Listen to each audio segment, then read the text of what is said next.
માતાજી જય શ્રી રામ દોસ્તો। તો જો વાગ્યા છે સવારના 8 અને આપણે નાઈને ફ્રેશ થઈ ગયા અને રાજકોટમાં ચાલુ છે વરસાદ। તો ચાલો તમને પણ બતાવું। પછી જો રાજકોટમાં આવતો તો ધોધમાં વરસાદ કઈ દેખાય એવો નહીં અને તમે એકવાર વરસાદ તો જો કેવડો ગાંડા જેવો વરસાદ।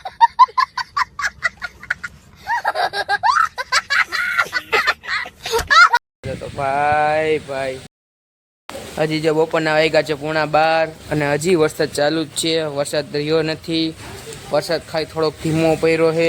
પછી જો અમારા ગીતાનગરના ગણપતિનું વિસર્જન કરવા જતા હતા।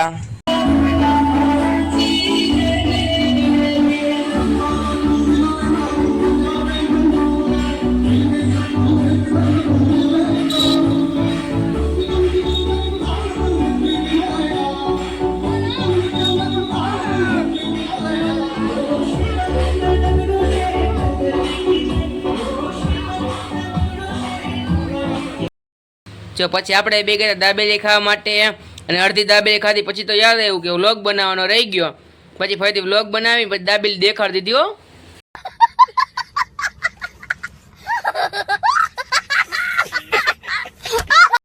જય માતાજી જય શ્રી રામ દોસ્તો।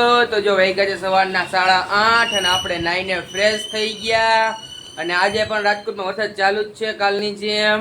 જો આજે પણ હજી રાજકોટમાં વરસાદ ચાલુ જ છે સતત કાલની જેમ। કાલે પણ આવો જ હતો અને આજે પણ આવો જ છે વરસાદ। પછી આપણે બે ગયા હતા નાસ્તો કરવા માટે। નાસ્તામાંથી રોટલી, બિસ્કિટ, ચા। હાલો તમે બધે નાસ્તો કરવા માટે। નાસ્તો કરીને જો પછી આપણે તલવારનો સેટ ઉતારી લીધો હતો કેમ કે ધૂળવાળો ભરાઈ ગયો હતો એટલે સાફ કરવાનો હતો। અહીંથી જો તલવારનો સેટ ઉતારી લીધો આપણે અને જો પછી આપણે આ રીતનો કંઈક સાફ કરી નાખ્યો હતો, ચમકતો હતો। તમને કેવો લાગ્યો એ જરા કોમેન્ટ કરી દેજો। અને પછી આપણે ચડાવવાની હતી કોથરી એટલે કોથરી ચડાવી દીધી અને જો પછી આપણો તલનો સેટ કંઈક આ રીતનો લાગતો હતો। તમને કેવો લાગ્યો એ જરા કોમેન્ટ કરી દેજો। અને જો પછી આપણે બે ગયા કેક ખાવા માટે। ચોકોપાઈ 1974ની હે। તમારે બધાને ખાવી હોય તો આવતા રહેજો। પછી આપણે આવી ગયા હતા ગૌશાળા ગાયને લીલું નાખવા માટે। જે લોકો ગણપતિ પૈસા ધરી ગયા હતા એનું પૈસાનું આપણે લીલું નાખી દીધું ગાયને।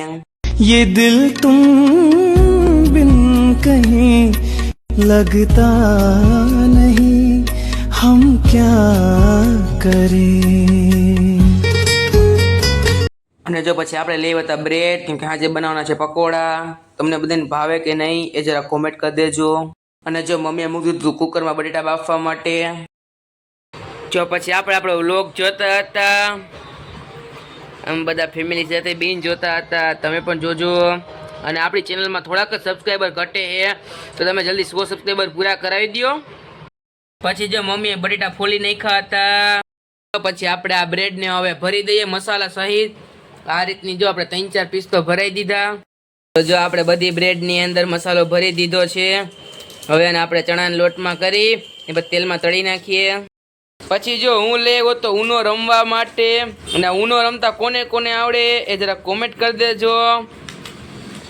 અને જો પછી આપણે ખાઈ લીધા હતા પકોડા। જો તમને મારો વિડીયો ગમતો હોય તો મારી ચેનલ લાઈક, સબસ્ક્રાઈબ અને કોમેન્ટ કરતા જજો અને સબસ્ક્રાઈબ કરી દેજો એટલે આપણી ચેનલમાં ફટાફટ 100 સબસ્ક્રાઈબર પૂરા થઈ જાય।